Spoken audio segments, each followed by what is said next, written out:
Soberano Dios, te adoramos en este día y te bendecimos porque llegaste a nuestra vida y nos alcanzaste en el tiempo oportuno. Gracias porque caminar de tu mano ha sido lo más hermoso que nos ha sucedido. Hoy te imploramos, Señor, que en esta nueva serie de tiempo de crisis seas tú trayendo la palabra sabia y oportuna a través de cada uno de los que vamos a proclamar tu palabra. Que hoy, Señor, el tema sea de consuelo, sea fortalecedor, sea un tema que nos motive cada día, Señor, a seguirte, a vivir la vida que tú quieres que vivamos y a apropiarnos de estas promesas que tú nos has dado. Háblanos, Señor, te lo imploramos, que tomes mi mente, mi corazón, Señor, y que al proclamar tu palabra, Señor eterno, seas tú ministrándonos a cada uno. En el nombre de Jesús. Amén. Amén.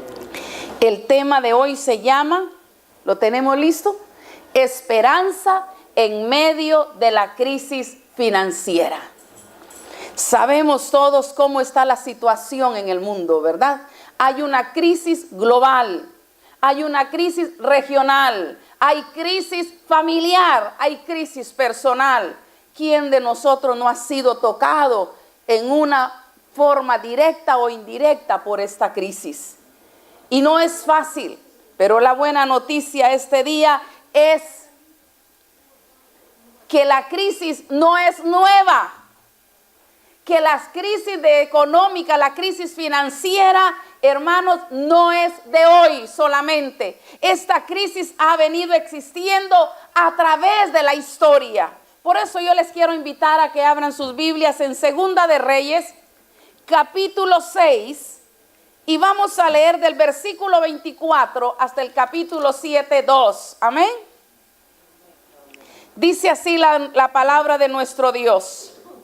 Segunda Reyes, capítulo 6, del 24 al 7:2. Después de esto aconteció que Ben-Hadad, rey de Siria, reunió todo su ejército y subió y sitió a Samaria. Y hubo gran hambre en Samaria a consecuencia de aquel sitio, tanto que la cabeza de un asno se vendía por 80 piezas de plata y la cuarta parte de un cab de estiércol de paloma por 5 piezas de plata. Y pasado el rey de Israel por el muro, una mujer le gritó y dijo: salva, rey, señor mío. Y él dijo: si no te salva Jehová, ¿de dónde te puedo salvar yo? ¿Del granero o del lagar? Y le dijo el rey: ¿qué tienes? Ella respondió: esta mujer me dijo: da acá tu hijo y comámoslo hoy, y mañana comeremos el mío. Cocimos pues a mi hijo y lo comimos. El día siguiente yo le dije: da acá tu hijo y comámoslo, mas ella ha escondido a su hijo. Cuando el rey oyó las palabras de aquella mujer, rasgó sus vestidos y pasó así por el muro. Y el pueblo vio el cilicio que traía interiormente sobre su cuerpo. Y él dijo: así me haga Dios, y aún me añada, si la cabeza de Eliseo, hijo de Safat, queda sobre él hoy. Y Eliseo estaba sentado en una casa, y con él estaban sentados los ancianos. Y el rey envió a él un hombre, mas antes que el mensajero viniese a él, dijo él a los ancianos: ¿no habéis visto cómo este hijo de homicidio envía a cortarme la cabeza?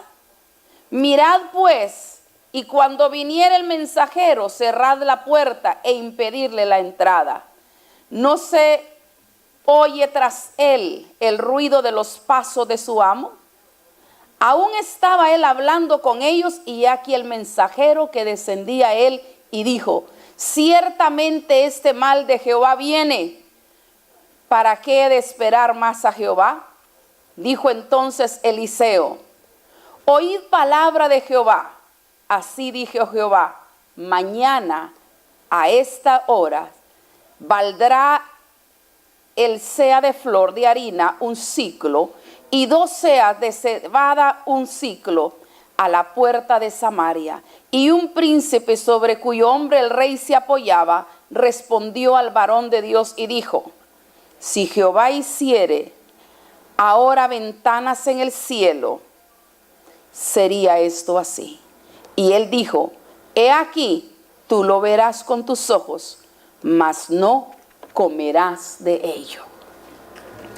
La palabra que hemos leído nos habla acerca de la situación que había en ese tiempo, una crisis económica, una crisis financiera, una crisis donde dice que el valor de las cosas se había incrementado de tal manera que era inalcanzable para muchos. ¿Cuántos de nosotros podemos identificarnos con ellos? Identificarnos tanto que esta mujer le dijo: comámonos a tu hijo y mañana nos comeremos el mío. Yo creo que cuando usted lee esto, no sé lo que pasa en su corazón, en su cuerpo, pero yo siento que se me estremece. Se imagina: comámonos, soy tu hijo. Y dice: y lo comimos, lo cocimos y lo comimos. ¿Qué estamos dispuestos a hacer? ¿O qué la sociedad ha llegado a hacer en los tiempos de crisis financiera? ¿Cuántas cosas? ¿De cuántas cosas ha sido capaz la humanidad en el tiempo de crisis? Pero la buena noticia es que la crisis financiera no es nueva. La crisis financiera no es nueva porque la historia nos revela que siempre ha habido tiempos de abundancia, tiempos de escasez, tiempos de crisis y tiempos de paz. Cuando usted lee la palabra de Dios, se da cuenta que el pueblo de Israel vivió esto, crisis, pero luego venía la abundancia, volvía la crisis. Pero cuando leemos la historia secular, también nos damos cuenta que este mundo ha tenido recesiones, que han habido momentos difíciles aún para las grandes potencias mundiales, que ha habido momentos en los que el valor de las cosas ha llegado tan alto, especialmente el valor de los alimentos, el valor de las cosas que necesitamos diariamente. No es nuevo. La palabra del Señor y la historia secular nos habla de recesiones, de tiempos de crisis que ha habido a lo largo de la historia. Pero otra de las cosas que va a traer aliento a nosotros, mire lo que dice 2 Reyes 6:25. Y hubo gran hambre en Siria a consecuencia de aquel sitio, tanto que la cabeza de un asno se vendía por 80 piezas de plata. La segunda cosa es que siempre esta crisis ha afectado a todo nivel. No es una crisis que ya ha llegado solamente al pobre, es una crisis que ha llegado a todo nivel. Y yo recuerdo un amigo que tenía mucha plata en la bolsa de valores y él decía: mi vida y mi futuro están hechos. Y nos decía a nosotros: ¿por qué ustedes no hacen inversiones? Yo tengo tanta plata y se ha multiplicado 1, 2 y 3 veces. Tengo el futuro seguro. Es un hombre que trabajaba en ese tiempo haciendo piezas para los aviones. Pero cuando vino aquella caída que sabemos de la bolsa de valores, ese hombre llegó llorando a la casa y decía: he perdido todo, he perdido todo. Los miles de dólares que había invertido se habían quedado en cero. A todo nivel. No solamente el pobre, también el rico pasa temporadas de crisis. No podemos decir solo nos ha tocado a unos. Génesis 42:2 dice: he aquí que yo he oído que hay víveres en Egipto. Descended allá y comprad ahí para que podamos vivir y no muramos. ¿Se recuerdan esto? En Egipto, cuando Dios llevó a José, y dice que había un hambre tan grande que el único lugar que podía disfrutar y tenía los granos aún racionados era Egipto. Pero había llegado a uno de los patriarcas. ¿Saben quién era? Jacob. uno de los patriarcas de Israel, un hombre de los grandes líderes, de los padres de Israel, estaba en crisis. Jacob estaba en crisis. Por lo tanto, la crisis va a llegar a todo tipo de persona, a todo nivel. Pero no solamente ello, hay algo que quiero que recordemos más, y es por qué razones han existido estas crisis y van a existir.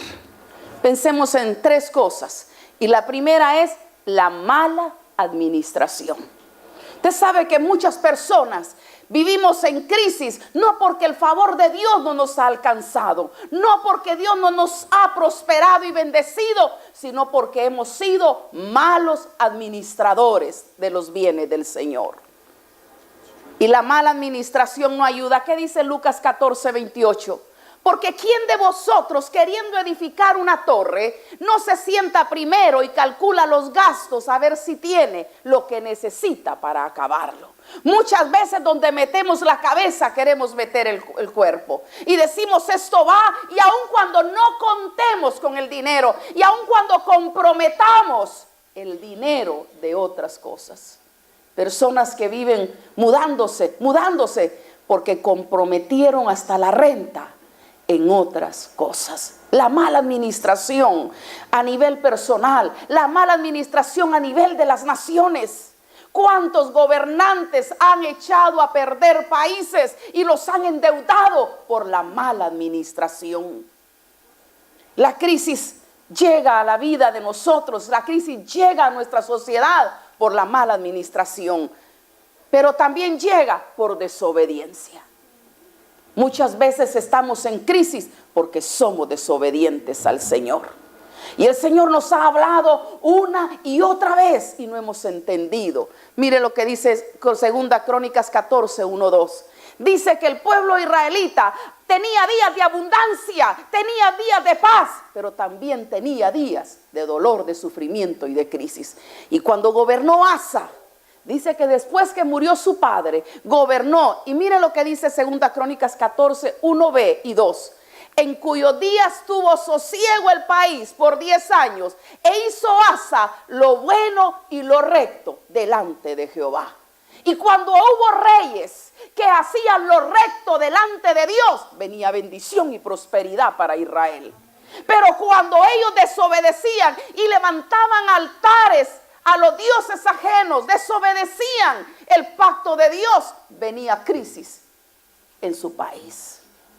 Pero aún hay una más, porque a veces vienen crisis a nuestras vidas y es por propósito divino.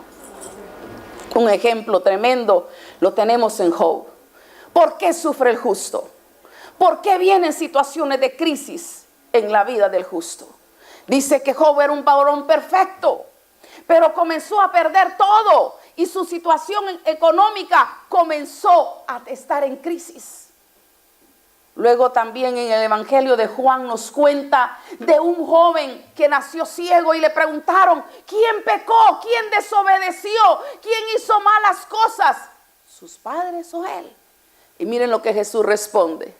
No pecó ni sus padres. No es que pecó ni sus padres, sino para que las obras de Dios se manifestaran. Amén.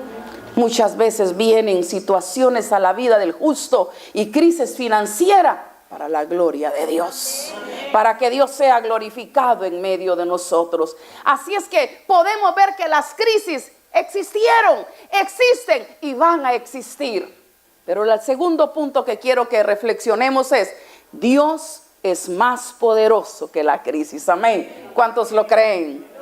Yo la invito a que le diga ya a su hermano: Dios es más poderoso que la crisis que estás viviendo, que esa crisis financiera que ahora mismo estás viviendo, porque Él es el creador de todo. Él es el creador de todo. Dios es eterno, nunca ha dejado de existir y Él es el que creó todo. Por eso dice la palabra del Señor: de Jehová es ¿qué? La tierra, el mundo, ¿y quién más? Y los que en él habitan. Él es el creador. Él es un Dios que tiene poder sobre la crisis. La crisis no puede controlar a un Dios poderoso, creador como el que nosotros tenemos. ¿Cuántos podemos decir amén? No hay nada que pueda controlar. Es un Dios más poderoso que la crisis. La segunda cosa, tiene el control. Dios tiene el control. No solamente lo creó, así como yo tengo el control hoy de la computadora, Dios tiene el control. Todo está bajo su cuidado. Y hoy cantábamos en esa alabanza que Dios tiene el control y lo creemos. ¿Cuántos creen que Él tiene el control?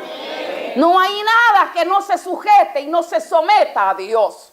Todo, Dios es soberano, Dios es el que tiene el control, y cuando Dios cierra, nadie abre, y cuando Dios abre, nadie cierra. Es un Dios todopoderoso, perfecto, santo, sabio. Y mire lo que dice Mateo 8:27. Y los hombres se maravillaban diciendo: ¿qué hombre es este que aún los vientos y el mar le obedecen? Nuestros meteorólogos nos dicen cuando vienen los huracanes. Nuestros meteorólogos nos avisan: va a haber nevada, va a haber lluvia, y nos dicen la temperatura, y en la mayoría de veces aciertan. Y nos pueden anunciar hasta la velocidad de los vientos con que viene el huracán, pero no tienen el control de pararlo. Pero no tienen el poder para detenerlo. Pero el Dios nuestro sí tiene el poder. Aún los vientos y aún los mares le obedecen. Por eso podemos estar tranquilos reconociendo que siempre ha habido crisis, pero que el Dios nuestro es más poderoso que la crisis, porque Él mismo es el creador, porque Él tiene control de todo. Pero tercer lugar, porque Él es sabio y es perfecto. Mientras estábamos viajando en este viaje que hicimos con nuestra hermana Charito y nuestra hermana Isabel, pasaron situaciones en las que a veces humanamente tendemos a preguntarnos por qué. Y hermana Charito me dice: pastora, ¿por qué? Y le dije: vamos a preguntarnos para qué. En vez de preguntarnos por qué, ¿para qué, Señor? Y nos dimos cuenta, hermanos, de esa perfección, de esa sabiduría, de ese control de Dios. Y hay situaciones que llegaron a la vida de nosotros que nosotros no entendíamos, pero vimos que la sabiduría perfecta de Dios estaba obrando para bendición de nosotros. Así lo reconoció José. Cuando José viene y sus hermanos lo venden, y después se encuentran que quien está dirigiendo, quien está al frente de aquella recolección de alimentos y en una posición en alto es su hermano, ellos tuvieron dolor, se lamentaron. ¿Y cuál es la palabra que le dice José? Ahora pues no os entristezcáis, ni os pese el haberme vendido, pues para preservación de vida me envió el sabio Dios delante de ustedes. Qué sabiduría, qué perfección. Por eso yo puedo estar tranquila aún en medio de la crisis, porque el Dios que yo tengo es el creador de todo. ¿Hay algo imposible? No lo hay. Todo está en control. ¿Hay algo que no pueda someterse a la soberanía de Dios? No hay nada. Y aún lo que sucede en mi vida dice que va a ayudar para bien. Que las crisis presentes no son comparables con la gloria venidera, dice Pablo en los Romanos 8:18. Por eso, hermanos, es interesante ver que las crisis financieras estuvieron, están y van a estar siempre. Pero ahora yo quiero invitarles a que nosotros nos detengamos en tercer punto: principios para lidiar con la crisis financiera. Ya nos dimos cuenta que no vamos a poder evitar que estas circunstancias pasen desde un punto de vista. Que Dios es más poderoso que la crisis. Pero ¿cómo yo puedo lidiar con las crisis financieras? Con esas crisis económicas en mi vida. En primer lugar, establecer prioridades. ¿Recuerdan la vez que el maestro le dijo a sus alumnos y trajo un bol grande de vidrio y comenzó a llenarlo y puso muchas piedras grandes dentro? Y después le dijo a los alumnos, está lleno. Y los alumnos dijeron, lleno, no cabe más. Y comenzó a echar arena. Y después que echó arena, dijeron, ¿vieron que cabía más? Sí. Ay, ahora sí está lleno, ahora sí no le cabe nada. Y agarró el agua y comenzó a echarle. Y le dijeron, sí, todavía cabe. Y él le dijo, sí, ¿se da cuenta? Porque si pongo primero lo pequeño y después lo grande, no me cabe. Pero si pongo lo más grande primero y después las pequeñeces, entonces es más fácil y va a caber. Y así es en la vida nuestra. Muchas veces nosotros le damos prioridad a las cosas pequeñas, ínfimas, a las que no tienen gran envergadura en nuestras vidas. Pero cuando primero le damos lugar a lo primero, a lo grande, créalo que va a haber espacio aún para las pequeñas. Porque Dios nos ha establecido un orden. Y ese orden de establecer prioridades es algo que nos va a ayudar en nuestra vida financiera. ¿Qué es primero pagar? ¿Mi renta o irme a comer una langosta? Depende del hambre, ¿verdad? ¿Qué es? Pero como decimos que cuando no hay de langosta hay que comer de lancha. Entonces, ¿qué es prioridad? Pagar la escuela de mi hijo o de mi hija o irme en un viaje de paseo. ¿Qué es prioridad? Y eso es lo que el Señor nos enseña, porque muchas crisis financieras no son responsabilidad ni de la sociedad, ni son responsabilidad de la crisis mundial, sino son responsabilidad nuestra, porque no hemos establecido prioridades. Y por eso es que el Señor nos dice esta palabra en San Mateo 6:33.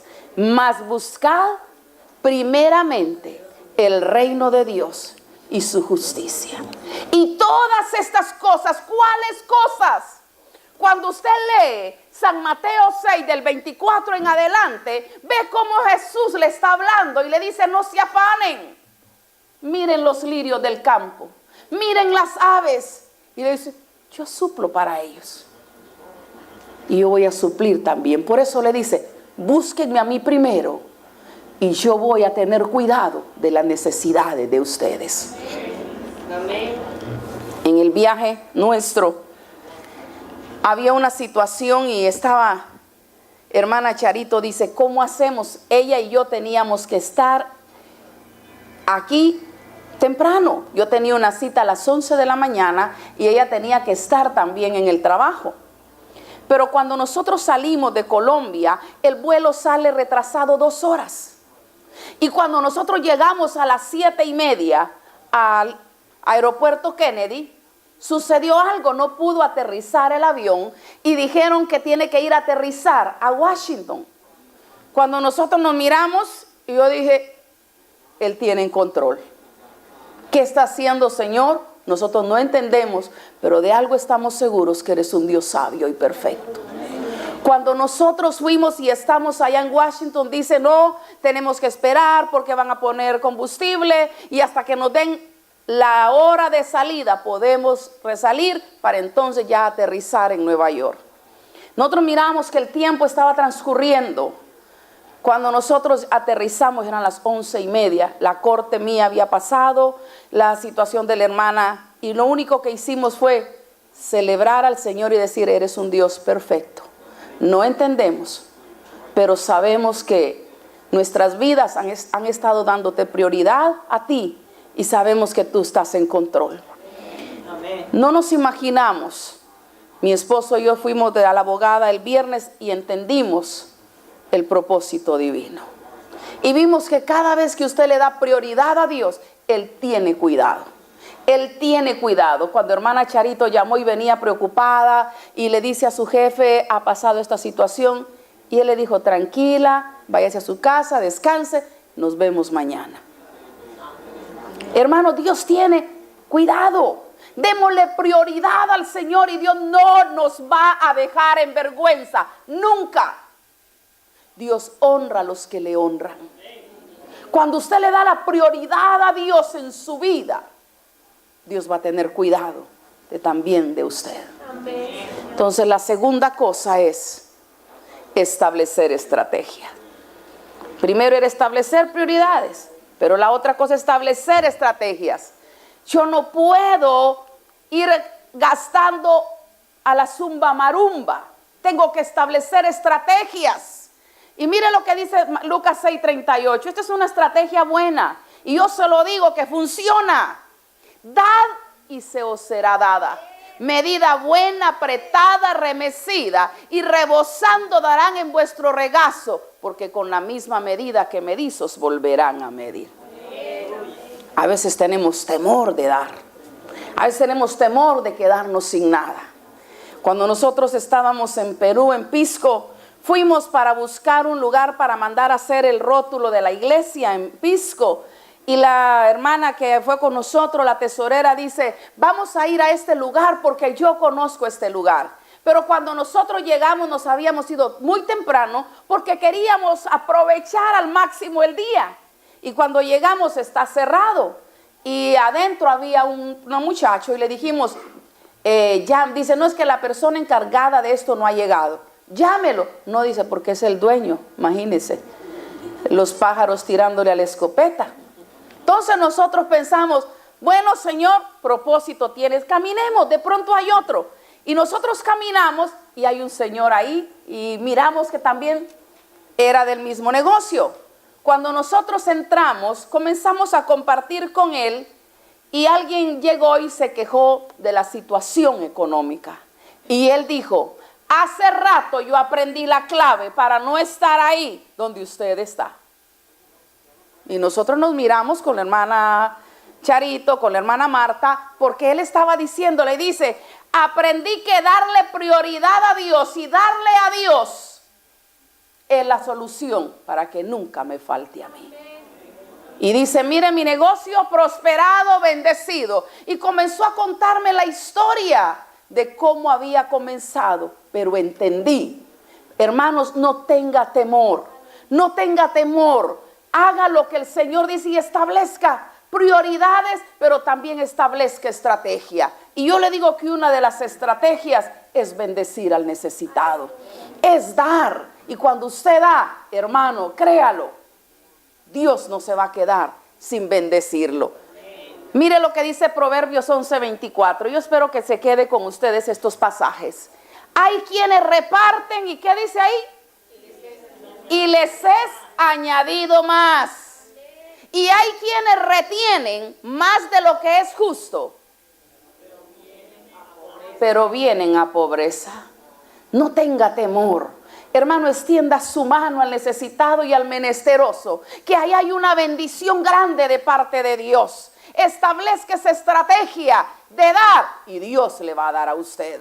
Bendiga y Dios lo va a bendecir. Hay personas que son muy cerrados y se están perdiendo no solo la bendición de poder tener gozo, de ver un corazón alegre, bendecido, sino que también de recibir. Y la tercera cosa es establecer un hecho, las promesas de Dios. Amén. Amén. Hágalas un hecho, las promesas de Dios. Lo que quiere decir esto, póngale y crea las promesas que el Señor le ha dado. Si el Señor le dice, mira, si tú me das, yo te doy, créala. Hermano, aprópiese de esa promesa, porque muchas veces el temor y la falta de fe no nos dejan salir a un nivel superior de donde estamos. Por eso es que el Señor dice en su palabra, en Deuteronomio 28, acontecerá que si tú oyes mi palabra, la guardas, la obedeces, la vives, yo, dice el Señor a su pueblo, voy a bendecir tu casa, voy a bendecir tu familia, voy a bendecir hasta los que trabajan para ti y tu arteza de amasar, y voy a bendecir todo lo que tú tienes. Y esa es palabra del Dios. Ese es el Señor que lo está diciendo. Crea esas promesas, apropiese de ellas y dígale, Señor, hoy las hago mías, no solamente para creerlas en mi corazón, sino para ponerlas en práctica. Y esta otra palabra que muchos no la queremos a veces, y es lo que dice la palabra del Señor, en Malaquías capítulo 3:10. Traed vuestros diezmos al alfolí. Hermanos, crea estas promesas. Y dice el Señor, y yo voy a abrir las ventanas de los cielos hasta que sobreabunde. Y a veces nosotros nos fajamos por un 10%. Y yo le digo, hermanos, en la ley era 10%. En la gracia, en este tiempo de bendición, no solo es el 10 de Dios, es el 100% del Señor. No es fajarnos por un 10%. Lo que el Señor quiere hoy es toda nuestra vida, todo nuestro ser, todo para Él. Apropiese de estas promesas, créalas y comience a ponerlas en práctica, y usted va a ver una vida de bendición. Y aun cuando las crisis lleguen, y aun cuando crisis financieras vayan y vengan, usted va a poder mantenerse sostenido por la gracia y la bendición de Dios. Yo quiero invitarle este día a que usted se autoexamine y le diga: Señor, ¿qué palabra de esta tú estás enviando a mi vida hoy? Que urge que yo la ponga en práctica en medio de esta crisis. ¿Qué palabra, Señor? Y comience a ver y créalo. Yo le digo, comience hoy. Si necesita una lupa, hágalo y diga: ¿dónde están esa gente que le ha creído a Dios? Y yo los veo bendecidos. Y los va a encontrar, porque hay muchos hombres y mujeres que hemos creído esta palabra de Dios. Y ese Dios de gracia, ese Dios de misericordia nos ha sostenido con su brazo fuerte hasta hoy. Créale a Dios. Y aún en medio de la crisis podrá celebrar, porque nunca, nunca un justo será desamparado, ni su simiente mendigará pan. Oremos. Señor, te damos gracias este día. Gracias porque aún en medio de las tormentas, porque aún en medio de las tempestades, porque aún en medio de la crisis, Señor, tú nos has prometido que harás una senda para nosotros, que levantarás, que nos sostendrás y que nos vas a bendecir. Por eso este día te doy gracias por esa palabra tuya que es confortadora y consoladora. Gracias, Señor. Gracias. No solamente por recordarnos que las crisis no son de hoy, sino, Señor, recordarnos que tú eres superior a cualquier crisis y que hay estrategias y principios que yo puedo establecer en mi vida, aún en medio de las crisis en que yo viva. Por eso, gracias, Señor. Gracias por habernos alcanzado y gracias por la obra maravillosa y poderosa que cada día haces en nosotros, en nuestra iglesia y en este mundo. Gracias en el nombre de Jesús. Amén. Que el Señor les continúe bendiciendo, hermanos. Y yo espero que esta palabra del Señor haya sido un bálsamo, que sea una palabra que haya llegado apropiada a sus vidas. Tiempos de crisis se llama esta serie. Y el próximo domingo estaremos hablando de crisis emocionales. Crisis emocionales. Hoy hablamos de la esperanza en medio de las crisis financieras. Y yo espero en el Señor que esta palabra haya traído respuesta a sus inquietudes. Que esta palabra haya sido una palabra de consuelo para su corazón. Hoy solamente invitarles, hermanos, a que podamos entonar juntos esa hermosa alabanza: paz en medio de la tormenta. No importa cómo la crisis se levante, el pueblo de Dios tenemos paz, porque sabemos que hay un Dios que nos ha dado una palabra de confort y de consuelo y de esperanza.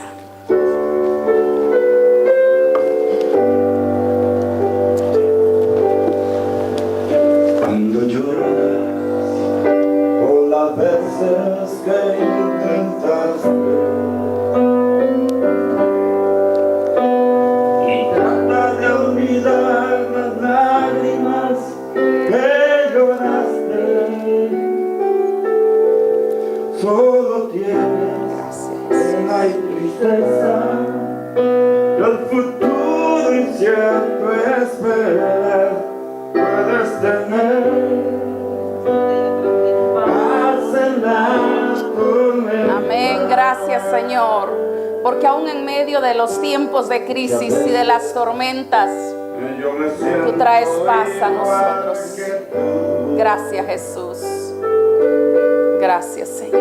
Mi corazón anhela algo real. Y Gracias. el Señor Gracias, viene a Jesús. mí y me ayuda a seguir. Gracias, Señor. Desde Gracias. paz en la tormenta. Amén, sí, Señor. Tú traes esa paz a nuestras vidas, oh Dios. Y te bendecimos este día. Y te damos gloria y honra, Señor.